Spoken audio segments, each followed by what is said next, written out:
Hey everyone, my name is FullMetalLamps and I'm the #1 Peni Parker in the world, finishing in top 500 in almost every season, as well as hitting a peak of 545 points at Win Above All, where I peaked top 70 in the world 11 days before season 1.5 ended. As you can see, I finished at rank 145 in season 0, in season 1 I finished at rank 449, and in season 1.5 I didn't finish top 500, but I did finish with 400 points at Win Above All. And then over the past 3 seasons roughly, I have a 61% win rate on Penny with 200 hours almost. In this guide, I'm going to explain how to play Penny properly instead of sitting AFK main, like a lot of Penny players do, while also going over how I think about the game when playing my character. So, before we start anywhere, let's talk about the bare minimum knowledge needed for Penny's mechanics.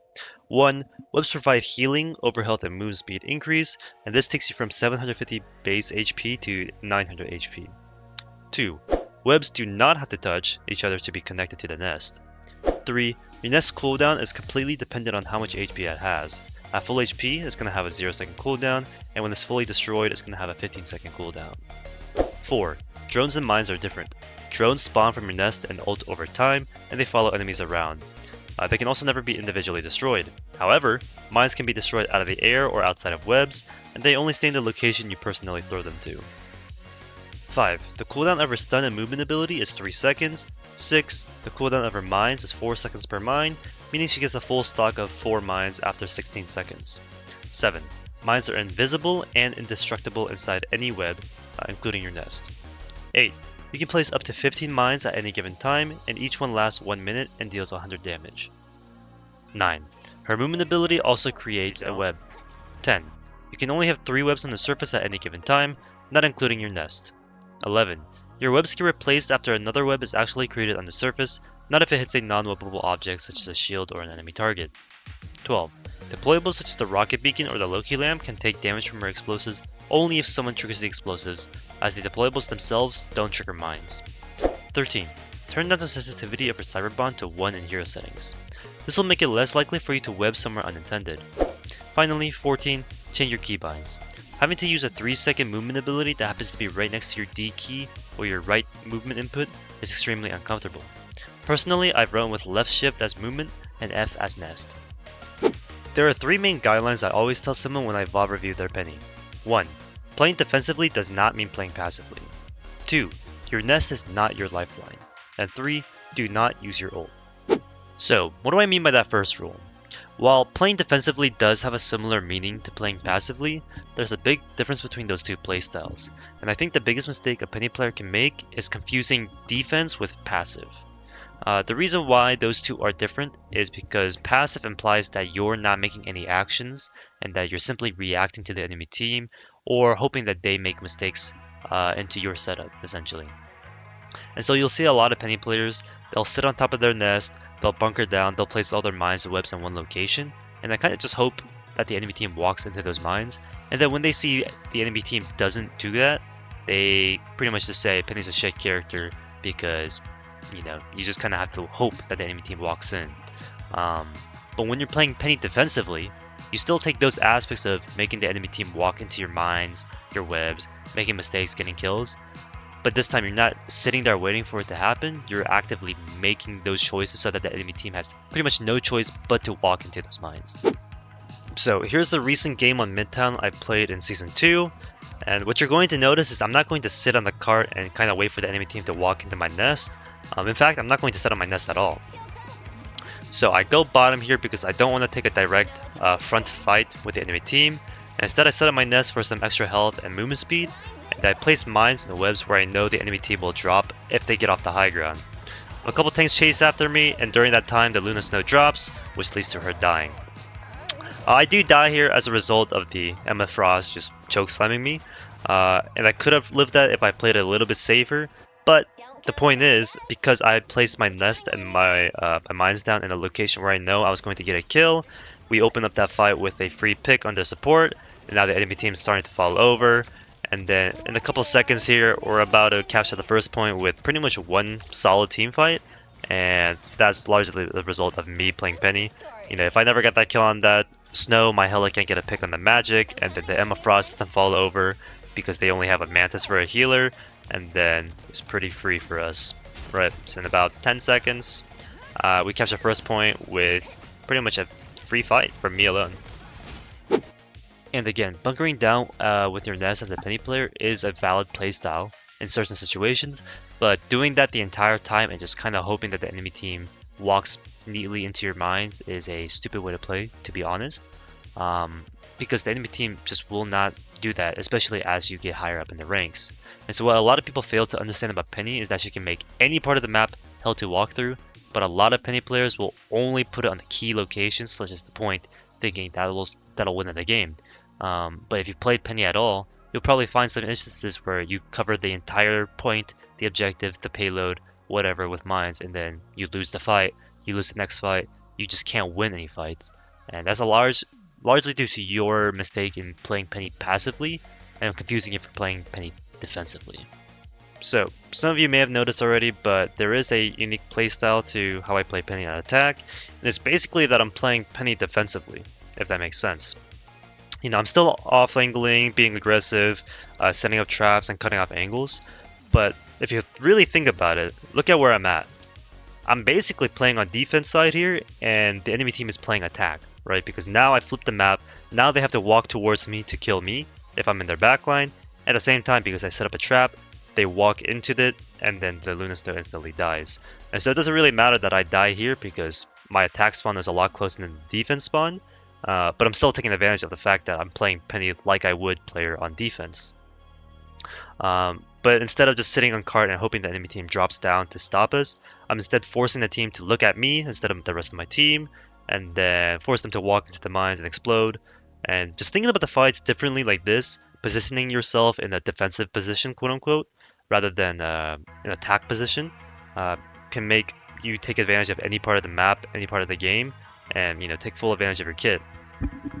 And obviously, I wouldn't describe this as a passive playstyle because I'm in their backline, I'm fighting them, but I'm still playing defensively because I'm cutting off an area that I want the enemy team to walk into because I know they want to walk into that area. Now on to the second rule. When I say the nest is not your lifeline, I'm basically saying that there's a misconception about how reliant Penny is on her nest. If you as a Penny player are relying on your nest to win the fight, or if you can't win without the nest in general, then you're basically just playing Penny wrong. Now yes, it is an important cooldown. It is very important, right? It has 350 HP, which is the same amount of HP as the Wolverine at full health. It can stop people from walking into a certain area. It does 400 AoE damage max, and you can scout people out. It can tell you where the enemy team is, and even just kill a bunch of them. That still doesn't mean your entire fight plan should be built around playing on the nest. So here's another example of how I play Spider Islands on defense, and you're gonna see it's a little bit more different than what most people would expect as a Penny player. Also notice how I'm using my movement and placing my nest down while I'm moving to get the max movement speed as fast as I can.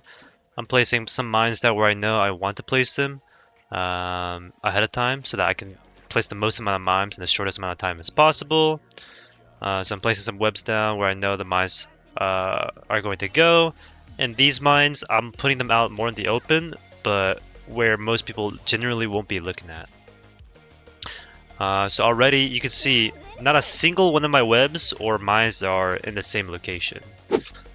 After all those things I just listed right now are automatically done by the nest. The nest itself does it without any other input from you. You place it down, it'll do the 400 AoE damage, it'll have 350 HP, it'll tell you where the enemy team is, stuff like that.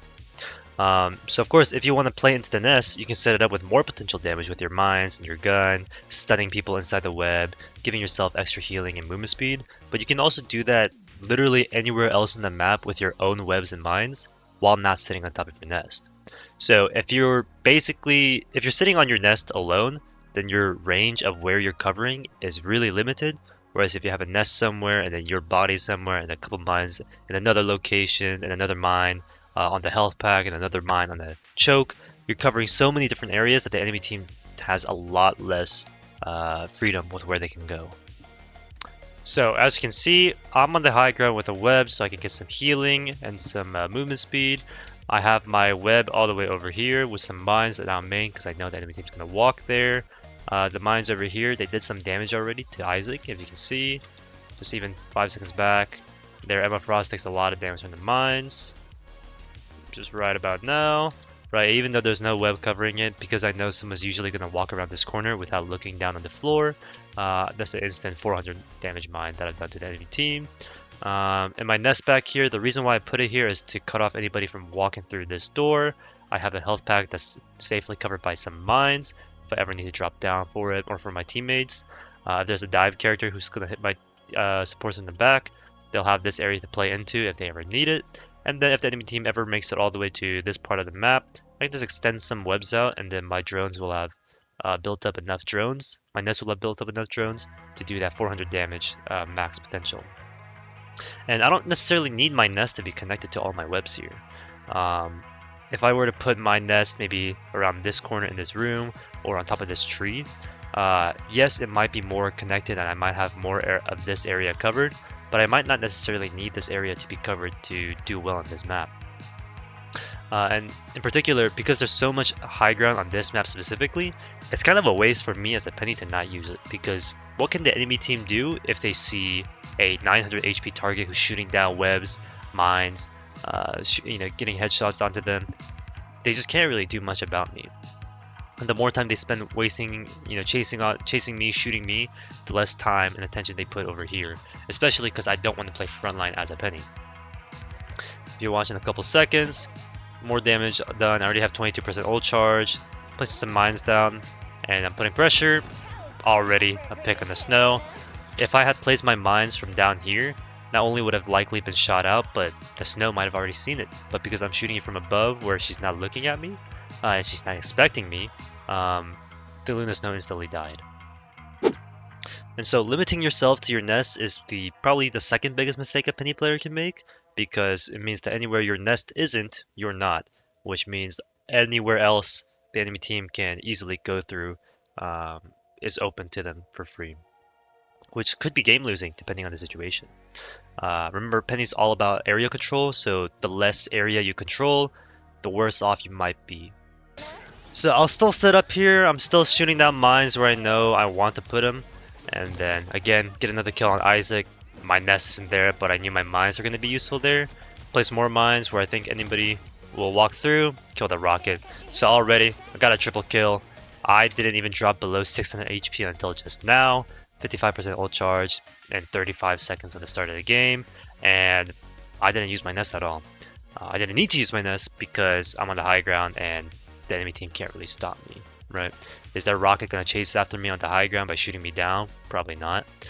Is their Penny going to contest me? Probably should, but in this case, because they didn't think of it, I'm allowed to do whatever I want.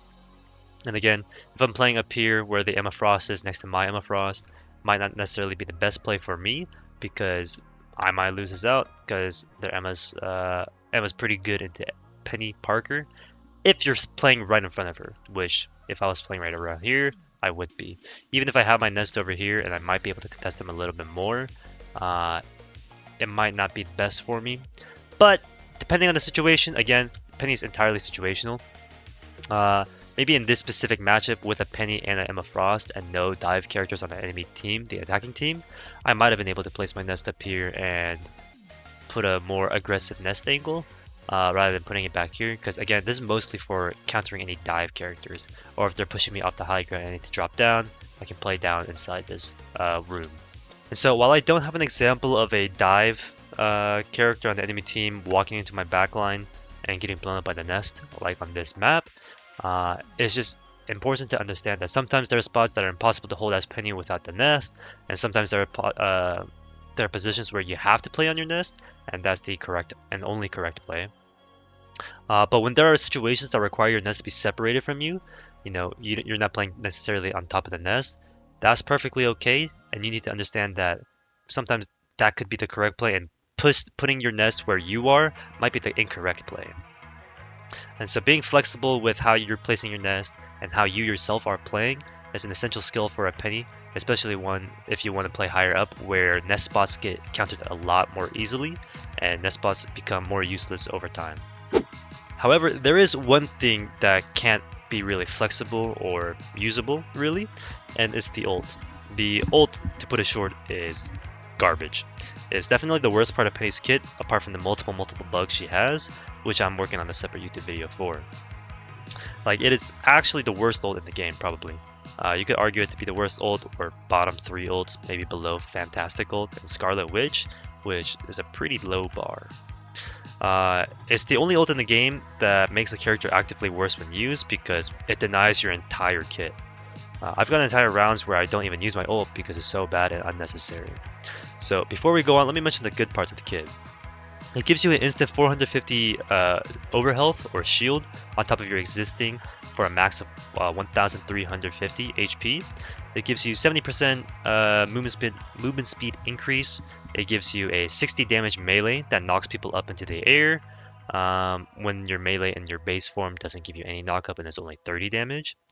You get an instant access to 7 different mines that you can place every other second, which is on a separate cooldown from the 4 mines that you have in your base. And you have the passive release of webs and troves that follow your body around, your mech around, as you run around the floor. And this also connects to the previous webs and nest drones for more coverage and more damage. Now, here's all the bad parts about the ult. One, it's a 12-second duration where you lose access to your normal abilities, and it can't be cancelled early. You don't have access to your wall climb, you don't have access to your web sling, you can't stun with your right click, you can't place or pick up your nest if you misplaced it. Your melee with a knock-up effect is high enough to knock them out of your webs and mines, so that if you accidentally mistime it or you melee for some reason, your mines and drones will not hit them occasionally. The melee hitbox follows the character model instead of the crosshair, which makes for unintuitive gameplay because you kind of assume wherever you aim your crosshair at, your melee is going to hit, but it doesn't follow the crosshair.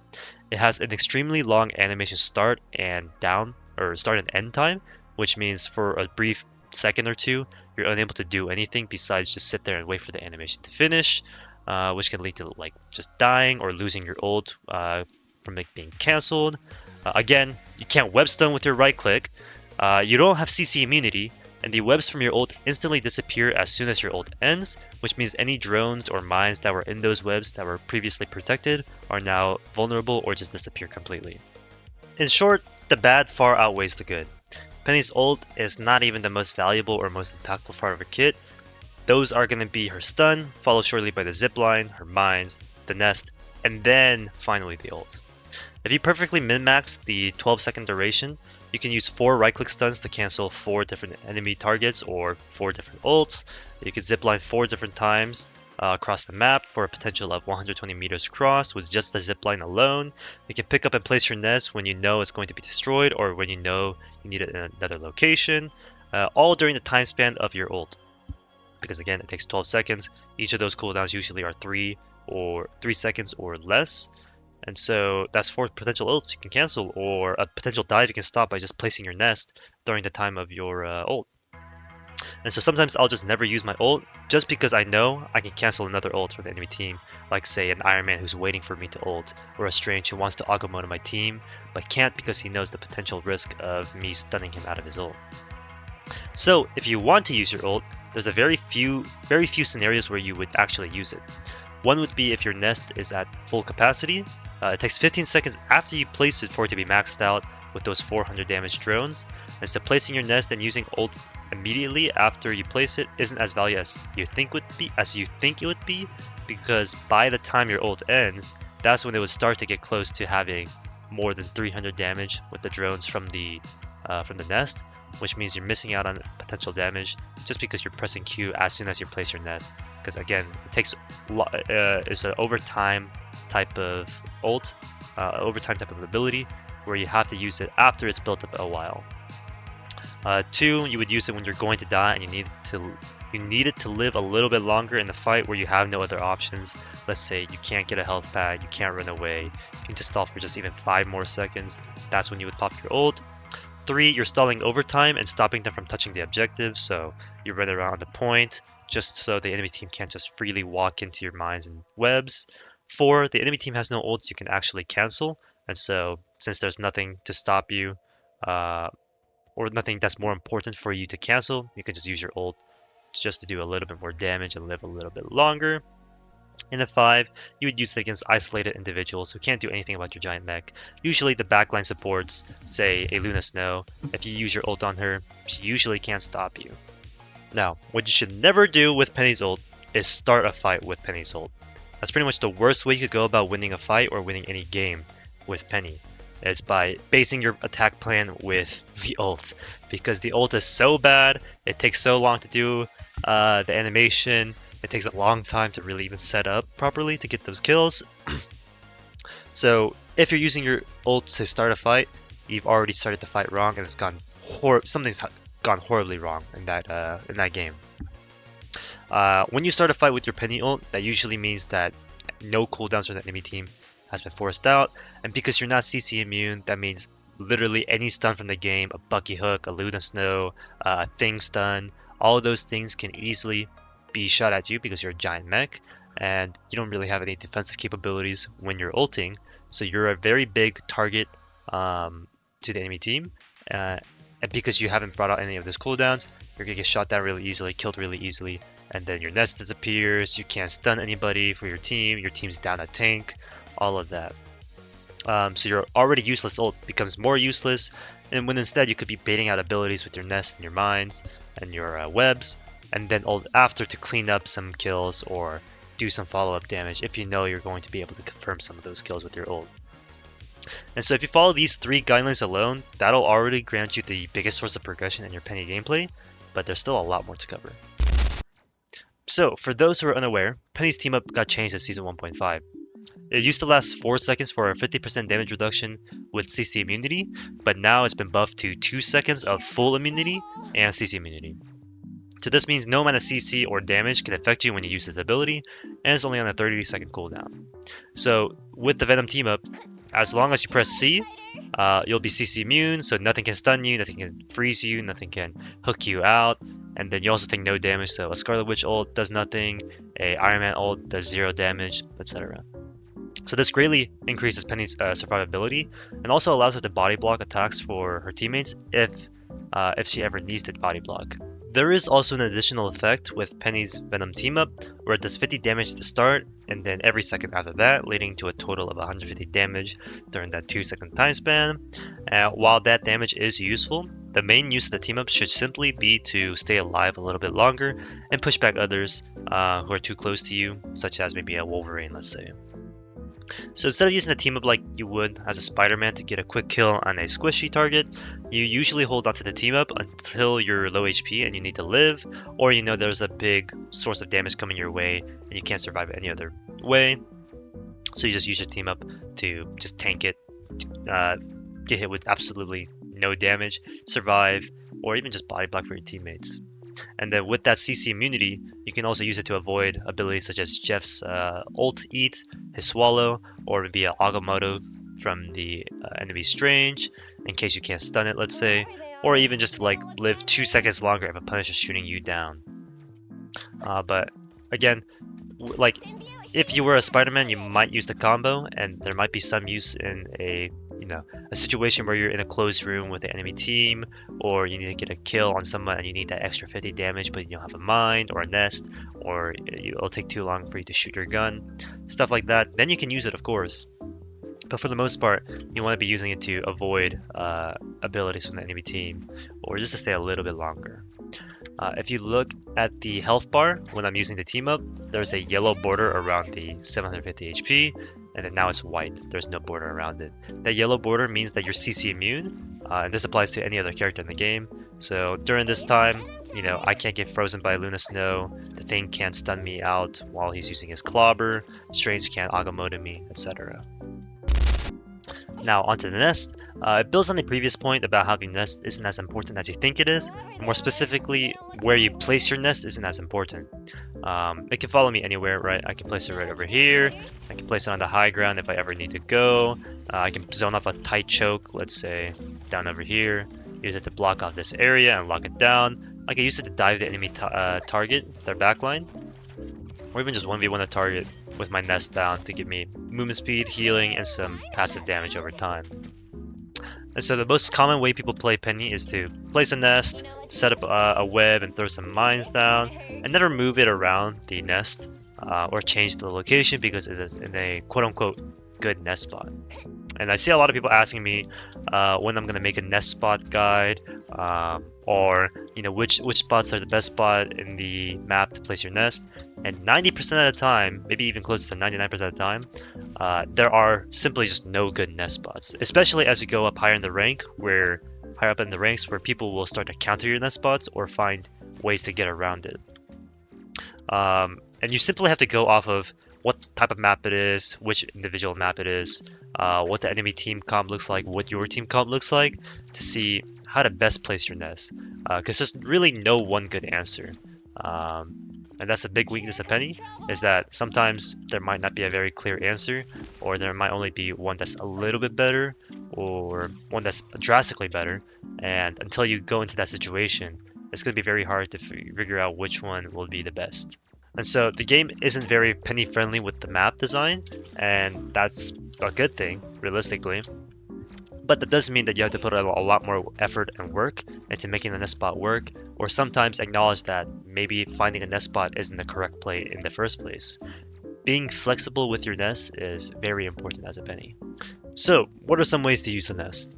One, if you're in a tight choke, you can place the nest in the hard to see area for the enemy team, so that the enemy team has a hard time walking up and also a hard time shooting that nest down at pretty much any angle.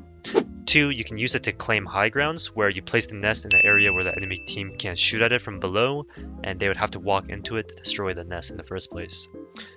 Three, when you're 1v1ing or chasing a target down, you can place your nest down during that fight, along with your webs and your mines, to force the enemy team or that individual target to worry about your nest, your mines, your gun, you yourself, etc., so that you increase their chances of making a mistake and also increasing your chances of winning that fight because you're maximizing your damage output.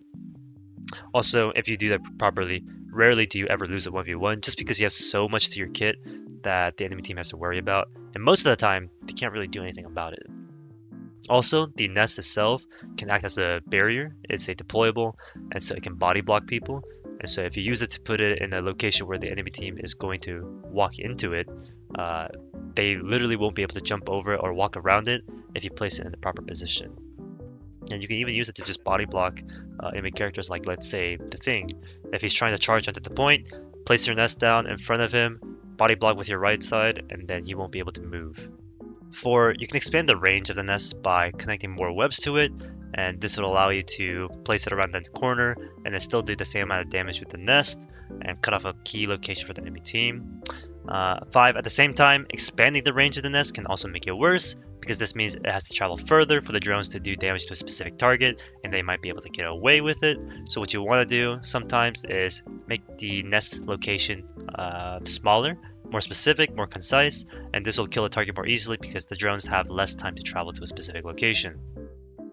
6, placing it near the front line. This is probably the most common way of stopping the enemy team.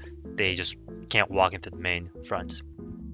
7, placing it on your back line is also a really good and effective way of placing your nest, because this will stop the enemy team from diving them.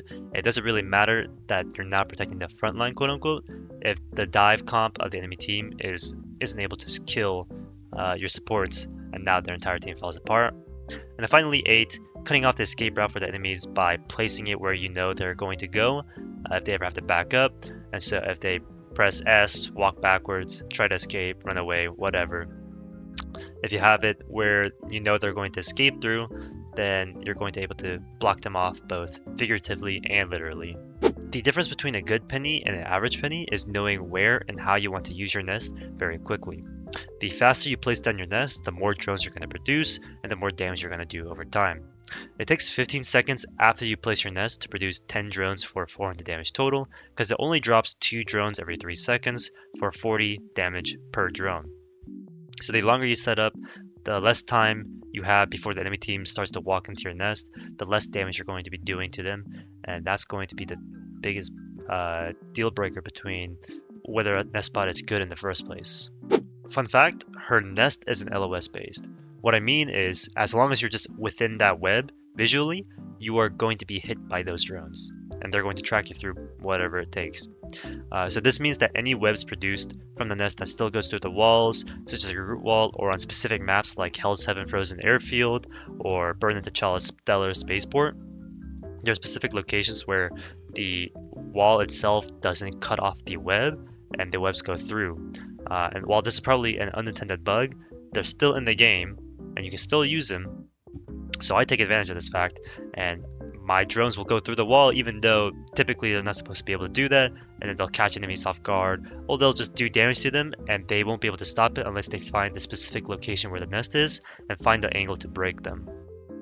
But even outside of those specific bugged wall spots, you can still use a group wall, for example, to cut off the nest, protect it, and the enemy team will still take damage through that group wall, even as if the drones just go through or underneath that wall. So again, just take advantage of this because it's so hard to find good nest spots. You might as well use the ones that are really good. Also, change the placement of the nest if you can. Putting in the same spot every time makes it very predictable and may not even be beneficial, especially if they keep breaking your nest or they find other ways to counter it by either not walking in that location where the nest is or finding a different off angle that allows them to break the nest where you don't want them to be in the first place. But also, changing the placement of the nest affects how the spread of the webs are distributed, which can make either some nests expand far more than you think they should, where even the slightest movements by moving it back a little bit or to the left more can make the web scale up and down walls, stairs, ledges, or just cover more areas in general. And then also, as long as you are moving them around, the enemy team is going to have a harder time just adapting to where your nest is. They'll have to keep thinking of new solutions, keep finding other ways to counter it, or just brute force it and walk through your nest. Also, while learning to place your nest is important, breaking it is also equally as important and probably one of the more underrated skills of a penny. Once again, your nest is on the cooldown depending on how much damage it takes. For each 25 damage it takes, that's 1 second added to the timer. And this totals up to 15 seconds when you take 350 damage to your nest. And so you can always break your nest unless you're inside your ult. So if you know your nest is too out in the open or is going to get destroyed soon from the enemy team, just break it yourself so you don't force that 15-second cooldown where it's going to take even longer for you to set up again, if you ever need it. Even if it's at max capacity for drones, sometimes it's just better to replace the nest, to either place it in somewhere else that you know you're going to need it for, or just to reset that HP so that it's going to have more HP and take a little bit longer for the enemy team to destroy. But again, this is all situational. It's just going to be on a case-by-case basis that you'll have to find out eventually through playing your games more and more. And then the last point I wanted to bring up about the nest is that sometimes just letting it break can also be the right play. When you're in a 1v1 situation, placing your nest down as a distraction can be useful to deal some fast damage, win the fight, get some healing, get some movement speed, whatever it is you want to use it for. Either way, as long as you get a kill on the enemy target, then you've got some value, and that's more value than your nest alone would get. And sometimes when you're holding a spot and it's too good for your nest to give up, you might just want to keep the nest there even if it's already taken damage because it would just take too long to replace it, whether because they're coming back already or that cooldown is going to take way too long for your nest to be placed down anyway. So there's just a lot of nuance in how to use the nest, whether you break it early or keep it there, whatever. So just don't fall into the trap of placing it and then forgetting about the nest and then never moving it around. That one. Yeah. Can we burn that? Yeah. I got rocket. Just half HP. This one.